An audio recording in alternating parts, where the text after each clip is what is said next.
Assalamualaikum warahmatullahi wabarakatuh. So we are from Group 14.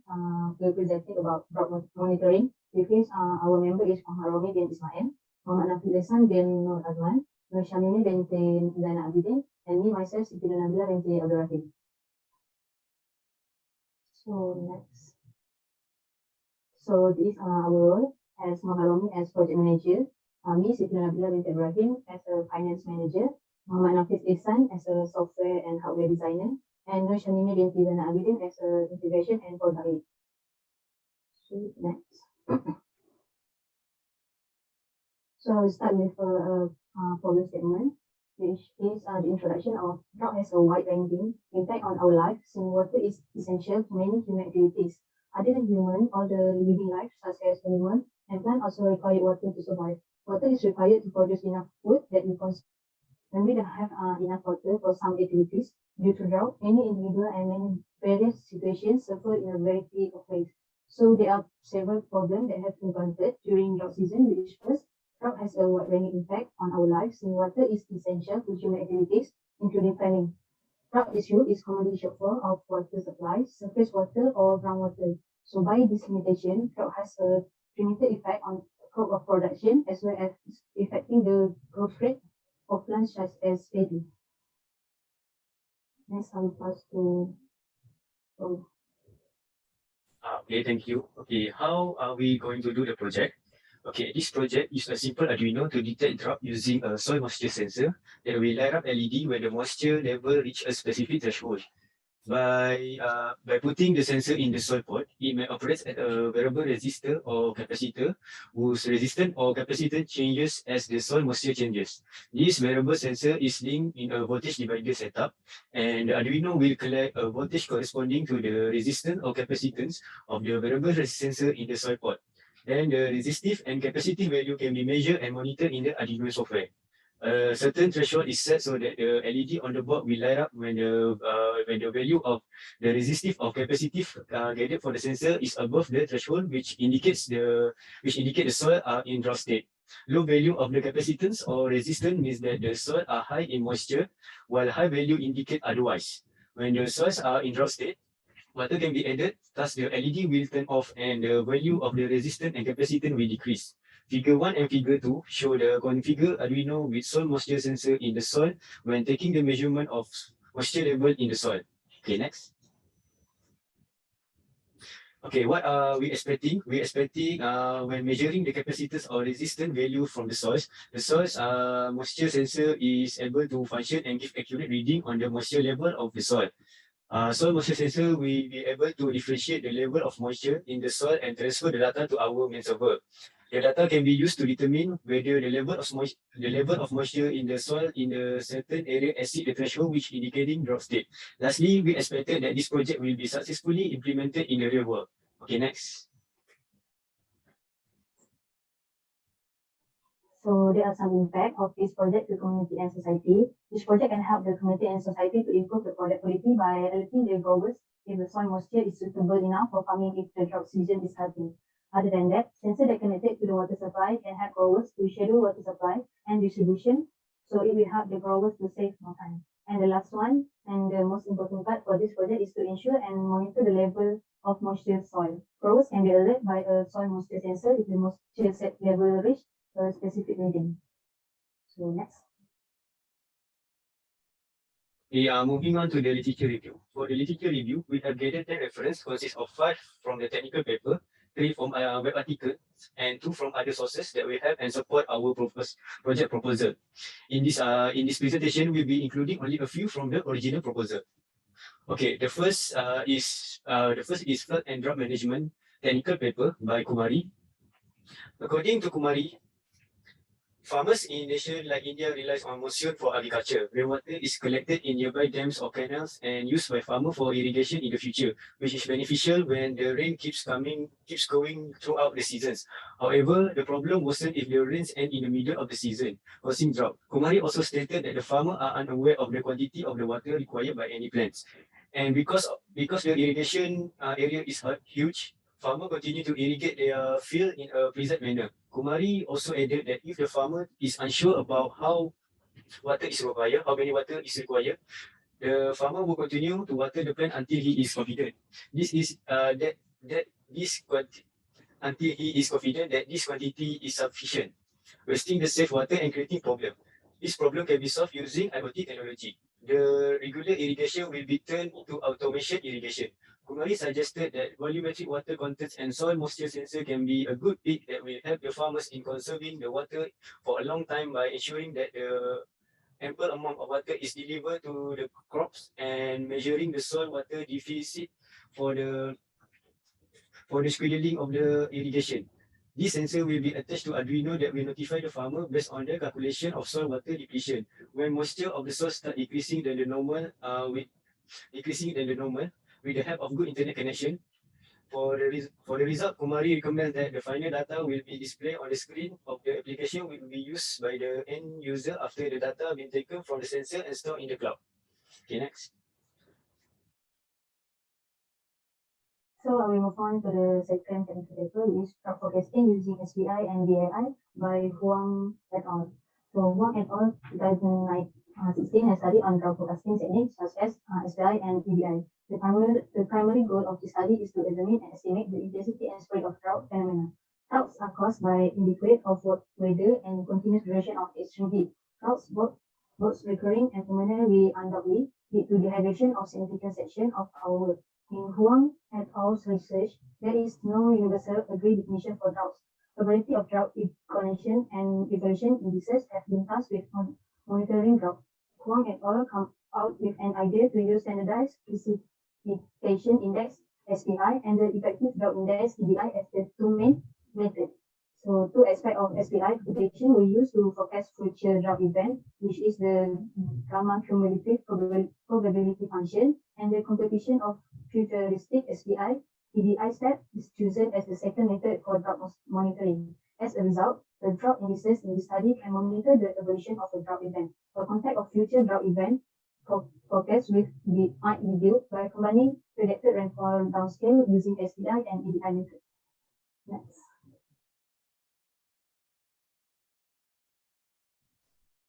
Yeah, next is the web article. The first web article is named Soil Moisture Sensor, getting started with Arduino, created by Sean from the seedstudio.com. According to Sean, a soil moisture sensor can monitor the water content of the soil using either resistance or capacitance changes. To determine the moisture level in the soil, a resistive soil moisture sensor uses the connection between electrical resistance and water content, while capacitive soil moisture sensor measure the change in capacitance, which is the amount of electrical charges that can be stored across the potential difference. Sean also states the difference of working principle between resistive and capacitive soil moisture sensor in measuring the moisture level. Sean discovered that when the water contents in the soil is high, it has a greater electrical conductivity for resistive soil moisture sensor. As a result, a lower resistance value is produced, indicating that the soil is wet. The electrical conductivity of the soil is reduced when the water content is low. As a result, the resistance reading is higher, indicating the low soil moisture. On the other hand, for capacitive soil moisture sensor, according to Sean, the soil is dielectric medium whose capacitance varies with moisture content. Analog voltage that can be read with Arduino board may be generated by combining the sensor with a timer circuit. This voltage in turn is proportional to the moisture content of the soil. Therefore, these sensors are commonly used in detecting moisture in soil, especially in agriculture environment. Okay, next.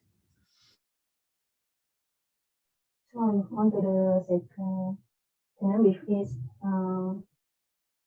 satellite-based runoff model for monitoring drought in Peninsular Malaysia by Hashim et al. So Hashim et al. Has studied on drought monitoring by using satellite-based runoff model, calibrated PMPA data to be understanding the drought changes climate.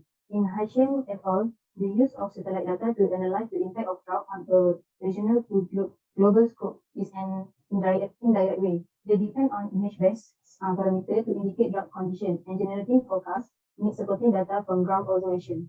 Hashim et al. Come out with an approach of using PMPA data for weather calibration to build spatial maps was exposed to sources of insignificant inaccuracy. According to Hashim et al., the trend of PMPA calibrated data is identical to the MAE for all satellite stations. As a consequence, analysis showed that completely satellite-based runoff model can assess and quantify drought impacts from a Peninsular Malaysian area viewpoint.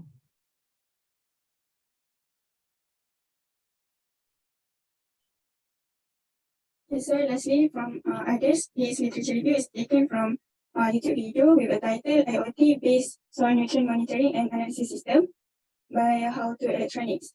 The soil is related to agriculture. The moisture of the soil is important to be monitored to ensure crop fertility. The physical properties of soil, such as its moisture and temperature, can affect the yield of the crop. Based on the video of IoT-based soil nutrient monitoring and analysis, the capacitive soil moisture sensor is being used to measure the soil moisture. Moreover, the data can be collected in graphical and numerical format by using the ThinkSpeak server. The Wi-Fi network is needed to send the data to the server, but due to the incompatibility of the agriculture field, the NRF2401 wireless transceiver module is used to transmit the data from the sensor node to gateway.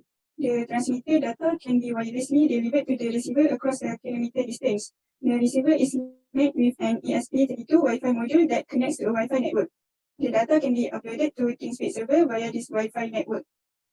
The soil moisture can be traced from the ThinkSpeak server.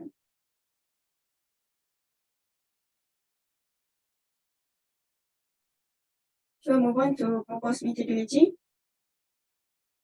We will start with the product features.